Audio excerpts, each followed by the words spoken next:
that we're spot.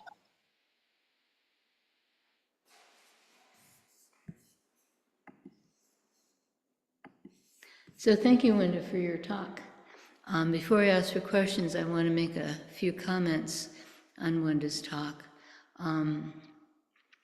First of all, you talked about how amazing it was that about 2,600 years ago, the Buddha and the proto-Hindu and all these things were happening and people were saying these wonderful things. I think people have been saying these wonderful things since they were humans. We're all humans. And it's, I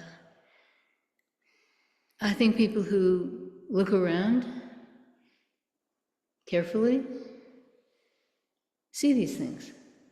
And they look different in different cultures, but I think this is just very human. And I want to talk about equanimity a little bit, because equanimity is often not quite understood.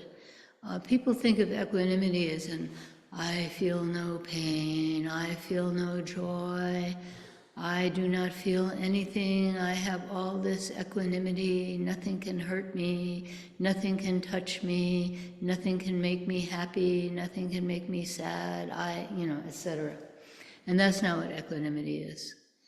Equanimity is that, sure you're angry, and sure you feel joy, and sure you're frustrated, and sure you're afraid and anxious. We don't have as many words for positive emotions. Anyone notice that?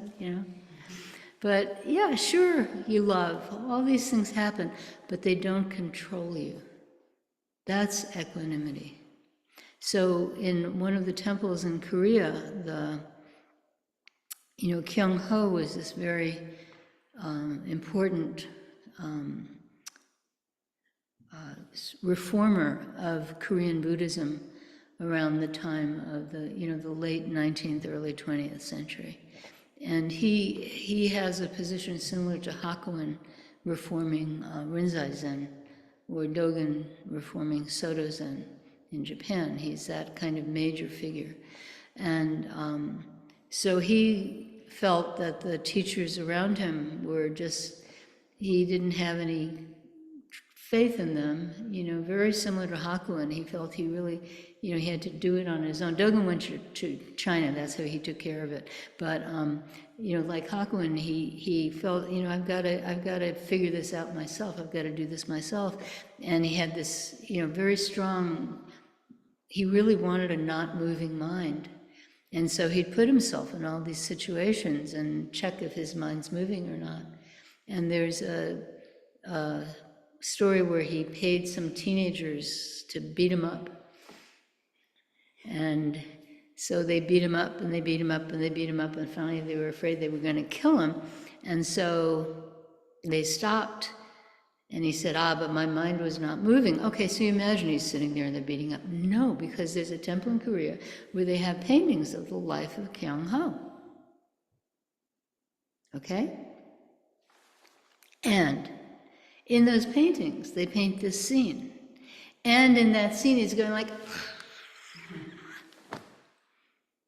So his mind didn't move, but his body did, So equanimity is not that you're immune to humanity. It's not being immune to being human. It's that your thinking, your feelings, your emotions, all that stuff does not control you. That's what it is. And that's a very important thing to understand, because the idea that the goal is to never be angry, or the goal is to never have fear, that's not the point. The point is, if you're angry, be 100% angry, but don't let the anger control you.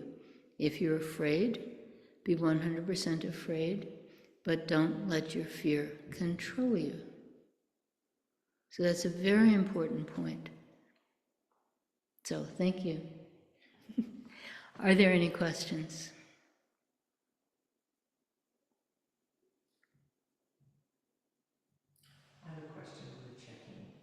You have a question. Okay. He says, don't check it. Don't check. Which I've heard. And obviously I'm misunderstanding. So what does don't check mean? Yeah, as opposed to, I mean, if I'm doing something and I'm not checking what I'm doing. As opposed to just looking at what you're doing. Yeah, don't check means don't say make good and bad. So yeah, when you're cooking, you know, you need to know how much salt you put in. You have to pay attention to that. But checking is, I wonder if I put in too much salt. I wonder if I put in too little salt. You know, you believe in yourself. You put in the salt that you're going to put in. Maybe it turns out it is too salty. Maybe it turns out that it's not salty enough. But in the moment, you're not stopping and saying, I don't know if I'm doing the right thing here. Or, oh, I know I'm doing the right thing here. You're just putting the salt in. That's all. So that's don't check. Don't check means don't watch yourself. Don't have the little thing on your shoulder watching you all the time and telling you how you're doing. And don't check other people either. Don't make up theories about what other people are doing. Is it a good thing they're doing? It is a bad thing they're doing. Is the reason they're doing it good? Is the reason they're doing it bad? You know, we don't even know why we do things. How can we possibly know why other people do things? You know, we make up these stories. Oh, I did this because, you know, but that's a story we made up. That's what it is. You know, it's part of the way we knit together this idea of I, is we make up these stories about why we did that or why we didn't do that, you know? So we don't even know why we do things. How can we know why other people do things? So yeah, so don't check means don't put that value all the time. Just stay right now. What are you doing right now without the value judgment, without the shading that we like to give to it? Yeah, okay. And that's great when I'm making stew. Okay, that's great when you're making soup. You know, but I was at a meeting and this past week, and the person who was leading the meeting made a comment about students with disabilities. Okay, so you were at a meeting this past week and the person made a comment about students with disabilities, and you're a teacher of students with disabilities. Yeah. And if I hadn't checked myself... Oh, that's a different kind of checking. I mean, I would have just blurted out, that's bullshit. Okay, so if you... Yeah, so if you hadn't stopped yourself, I just changed the word. You said if I hadn't checked myself, I would have blurted out, that's bullshit, and it would not have helped. But you didn't, that's not checking. That's saying, oops, the light just turned red, better put your foot on the brakes. That's very different from checking. Okay? That's like, oh boy. But to me, they feel the same thing. To you, they feel the same. You know, they're not. you could call it checking. They're not. Whatever, but yeah, they're not the same. They're very different. They're very different. It's really like you see a red light, you put your foot on the brake. It's very much like that. What you did. You were about to do something and you realized, not appropriate, not helpful, so you stopped. Which is good. So that was equanimity, because I'm sure you were pretty pissed off. I was. Yeah, so your anger did not control you. If you had said, hey, listen, lady, that's bullshit, that would have been your anger controlling you. So it was fine. Yeah, the problem is a word like check. Most words, they have many, many meanings. And so check in the sense of stop, that's not a problem. Check in the sense of judging and labeling, that's a problem. Okay? Yeah. All right. Thanks. Are there any other questions? Yes. Not at this retreat, but lately it's been hard for me to rest. So lately it's been hard for you to rest. I just feel like there's something I should be doing. You feel like there's something you should be doing.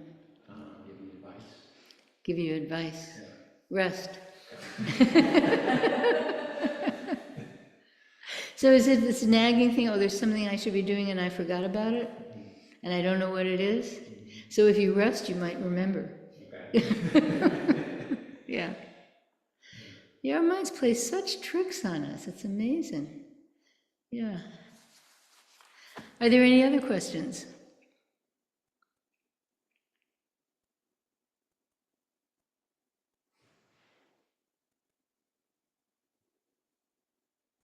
Well,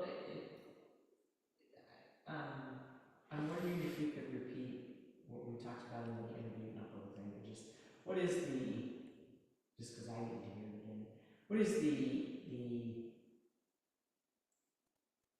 basics of Buddhism that you say, okay, it's not the ritual or the forms is what's used. So what's the basics of Buddhism as opposed to the forms of Buddhism?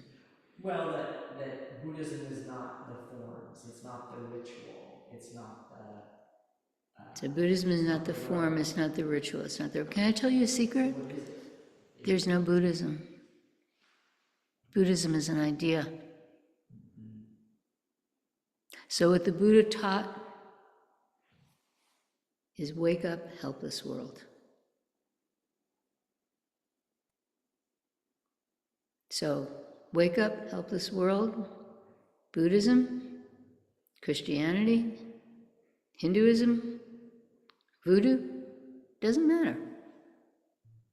Wake up, helpless world. So Buddhism, European cultures, which we're actually in a European culture, even though it's in the United States of America. Who's America? He's some Italian guy, right? So so-called Western European influenced cultures, they really like isms. But, Eileen can respond to this. In Asia, originally, now that there's European influence, they talk about Buddhism. But 500 years ago, I don't think they talked about Buddhism. They had practice. They had different kinds of practices. And you could do many of them. In Japan, it's not uncommon to people to practice Buddhism and Shintoism. In China, Buddhism and Taoism. You're not a problem. Not, I am a Buddhist. Just, this is this practice. So then we talked a little bit about what makes a practice. Because you were talking about how in some forms of Buddhism, the only real practice is sitting, and anything else is not considered a practice. Only meditation is considered the true practice. And then I pointed out that there were other forms of Buddhism in which chanting is the main practice. All the Pure Land sects, that's their main thing is chanting. And since we're from a Korean tradition, we have prostrations, we have chanting, we have sitting, and we also have Kongan practice, which some of the Japanese also have Kongan practice. So what makes these things practice? Oh, and also some Chinese, it's walking meditation. Lots and lots of walking meditation. And others, lots of prostrations. So you have all these practices. And what makes them a practice as opposed to take prostration, some kind of athletic thing, and some kind of sport. I did 500 prostrations in 2 hours, or whatever. Actually, that's kind of slow. But okay, so, so what makes any kind of activity a spiritual practice, it has to involve some kind of concentration, that your mind's not flitting all over the place. It has to involve some kind of concentration. I forget the second thing I said. And the third thing was, it has to have some kind of question. You have to be looking at, what's really fundamental. You have to look at the fundamentals, even though some religions, they don't, especially the Abrahamic religions, they don't pose it as a great question, but that's what it is. You want to know, what is my true self? What is this universe? That kind of question. And not what is this universe in the sense of physics, and not who am I in the sense of psychology, but this deep, deep sense. You're trying to touch something really deep, really fundamental. And then the third thing, it's not for me. It's not about self-improvement. It's not about feeling better. It's to help this world. That the direction of this is to be able to function better, to help this world. Even better, I shouldn't have said that. Just the direction is not for me, to help this world. To open yourself so that, you can see what's needed. It's not about me. So, anything that has those properties is a practice. It doesn't have to be called Buddhism. So we shouldn't attach to Buddhism. We attach to being human, 100% human. That's the point. Okay? So thank you. Yes? So Buddhism isn't real, our practice is real? Pardon? You said Buddhism isn't real, our practice is real. Oh, Buddhism is completely real. I thought you said it was not. What It's made up. made up? Okay, in other words, the idea of Buddhism, that there's this thing called Buddhism, it's the absolute and the relative thing. So Europeans found it useful to take certain practices that, focused around Buddha and put an ism afterwards, after that, and then everyone started doing it because it's convenient. But when you're sitting, how is that not real? When you're chanting, how is that not real? When you're doing bows, how is that not real? When you're having an interview. It's real to me. Yeah, at all. Yeah, it's all real. Of course, how could it not be? But the thing is to label it Buddhism and make it something special. That's where the problem comes in. I am a Buddhist. That's a problem. Buddha never said he was a Buddhist. How could he? He was the first Buddhist,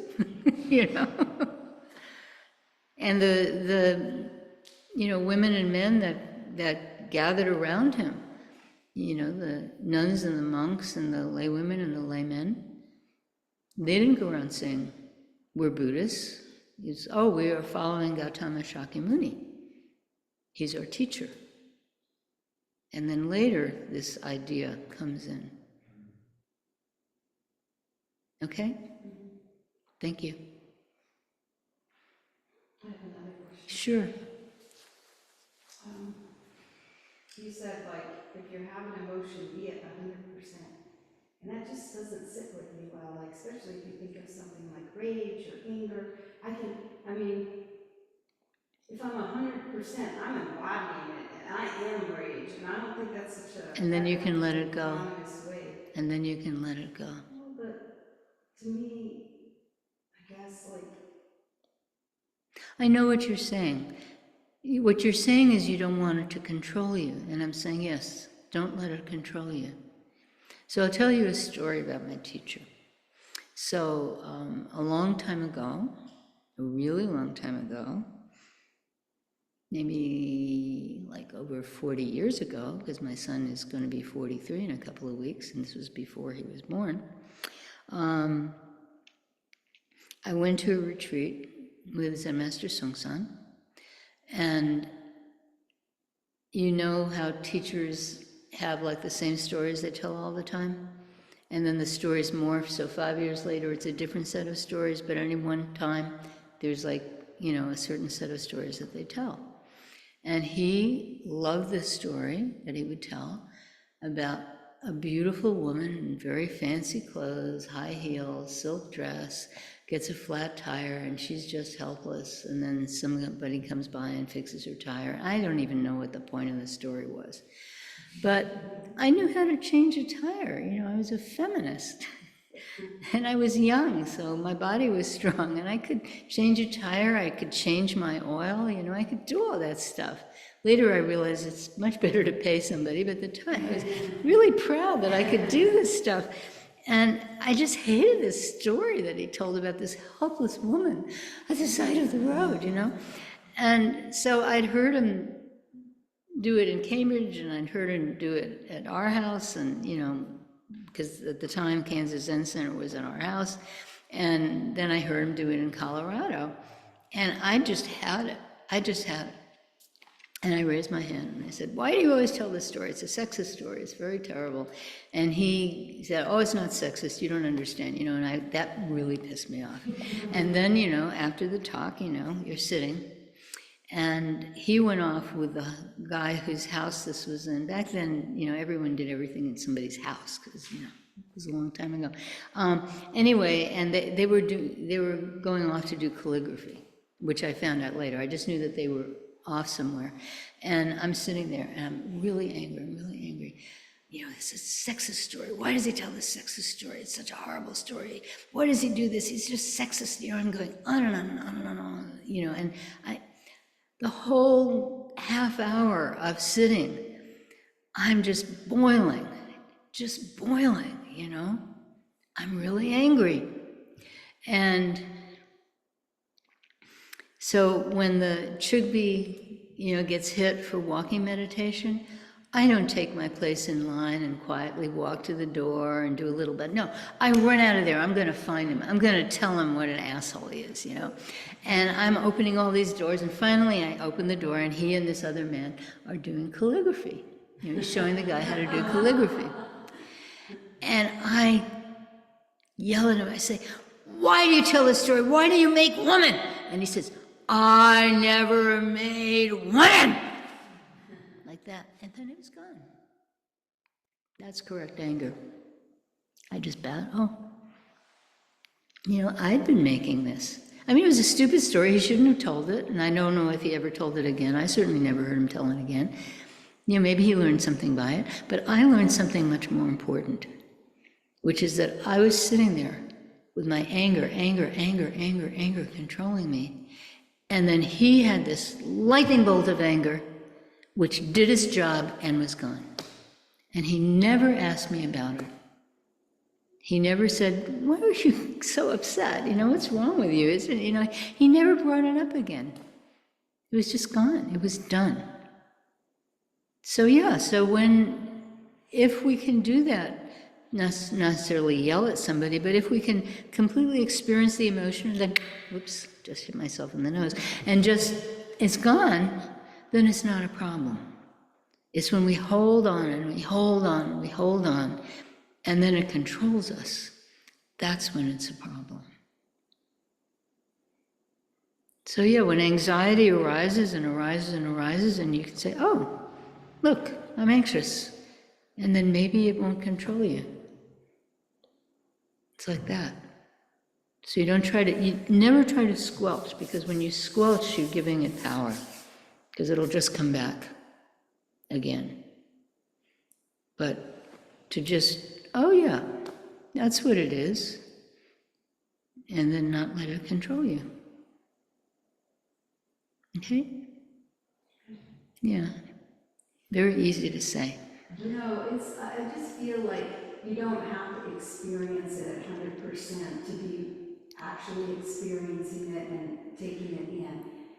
I guess that's it. So you feel you don't have to experience 100% to, yes, so 100% doesn't mean you have to just dissolve in a puddle of anxiety. Yeah. It means that, oh, look at that. Yeah. Yeah, it's 100%, it's not 200%. And it's not 50%, it's just 100%, just right in that moment. Oh, look at that. You know? And then it doesn't have to control you. And easy to say, and hard to do. But yeah. Are there any other questions?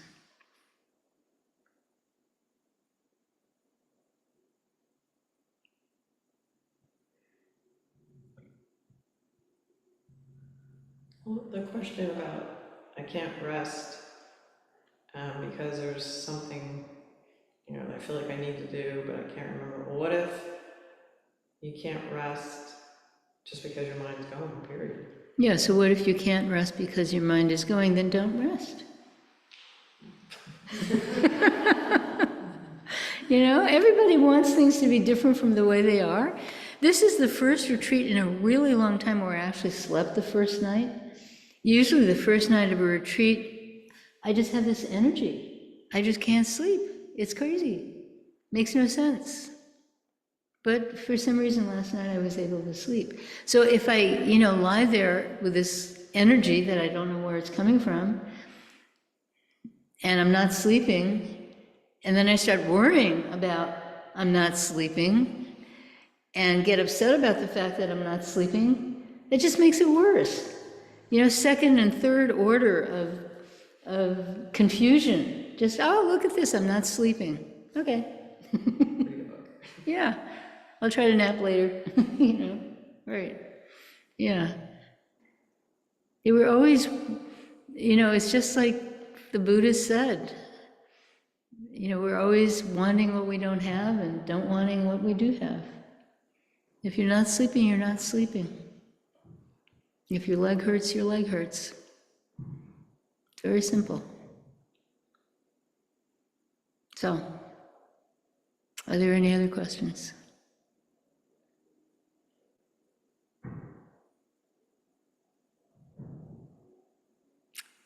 Well, I guess we're ready to go back to practice. Thank you.